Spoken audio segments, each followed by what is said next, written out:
Oke guys, jadi dulu saya pernah beli timer Rubik guys dari Yongjun ya. Pernah saya unboxing.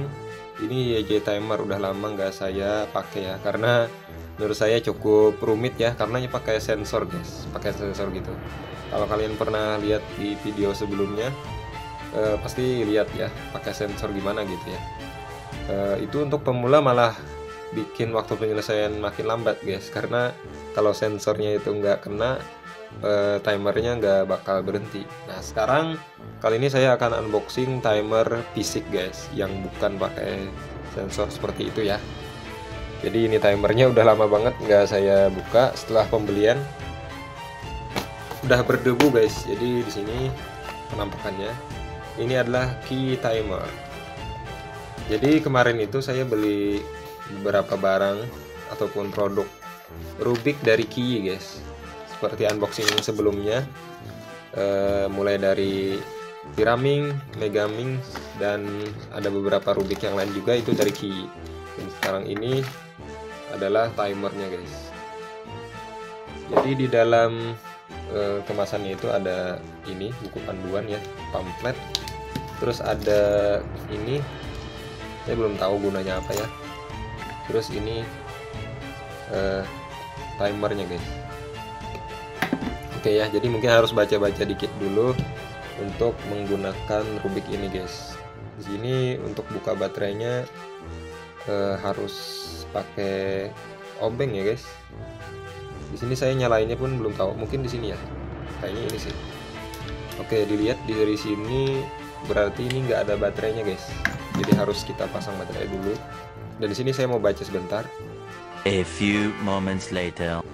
Oke guys, setelah saya baca, jadi saya mau hidupin timernya dulu ya. Jadi di sini pakai obeng. Jadi ini obeng yang di Moyu itu bisa digunakan di sini guys. Oke, udah kebuka. Jadi ini baterainya yang besar ya guys. Oh bukan yang besar ini ya, tapi baterai yang ini guys, baterai remote, bukan baterai jam ya. Oke, siap, kita coba hidupin dulu.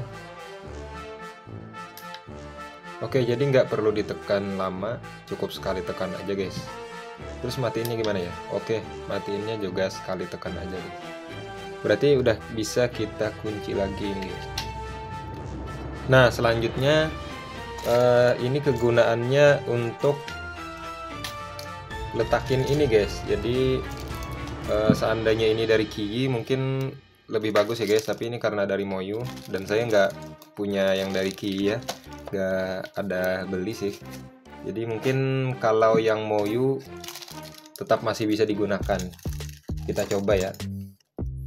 Jadi ini dipasang di bagian bawah gitu guys.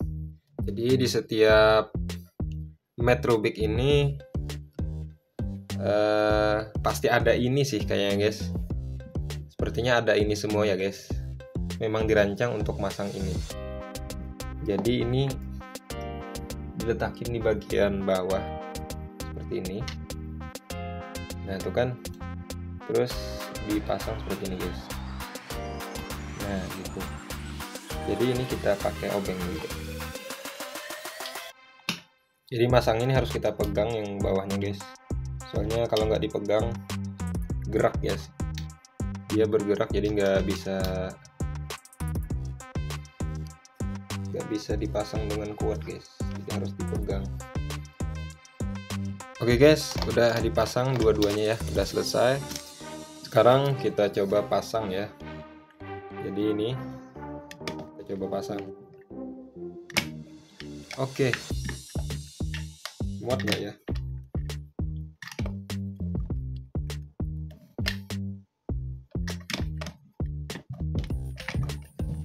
Gitu aja sih ya kayaknya. Oh, apa harus gimana ini? Terus yang ini. Oke, jadi gini guys. Jadi biar kokoh. Gitu ya. Jadi timernya udah nempel di sini guys. masih bisa diangkat tetap, tapi nggak gerak ke kanan dan kiri gitu guys. Wah, jadi gitu ya. Oh, keren sih. Nah, di sini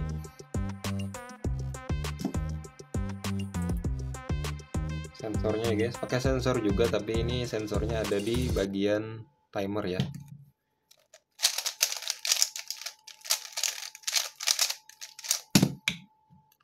Oke, mantap guys.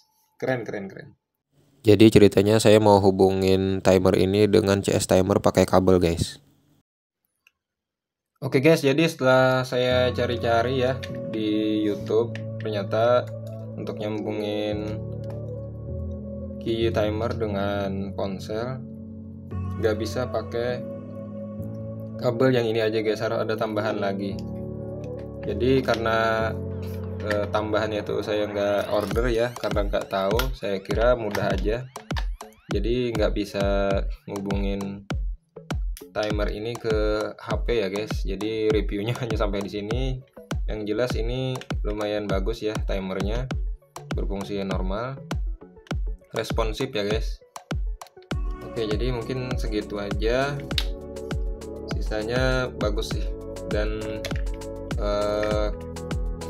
kalau kita order yang lebih mahal dari ini kayaknya nggak perlu sih ya, karena Qi timer ini pun udah cukup untuk kita biasain tangan saat lomba nanti guys. Kalau kita ada kesempatan lomba di WCA guys, kalau kita ada kesempatan lomba di WCA, kita udah terbiasa pakai timer seperti ini. Oke, mungkin segitu aja ya guys.